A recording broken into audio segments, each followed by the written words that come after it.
It was made in 1915. And I just repaired it yesterday. It's not in the best condition. It is in a good condition though, compared to other things.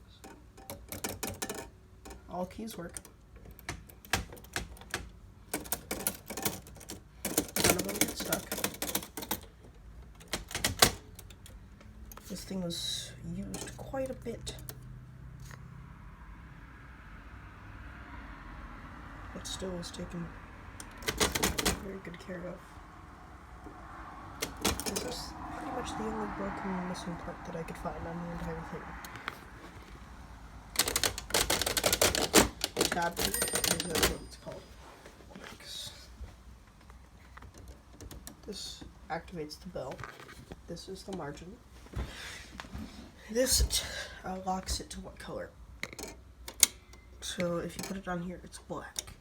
Put it over here, then you can change it. This paper is the best. I don't actually know what it's called.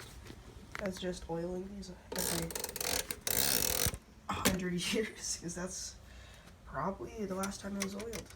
Because I oiled it yesterday. It's 106 years old.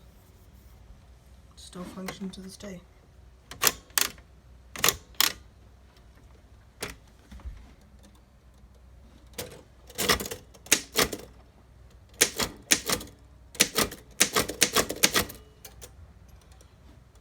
But yeah, it has no one key, but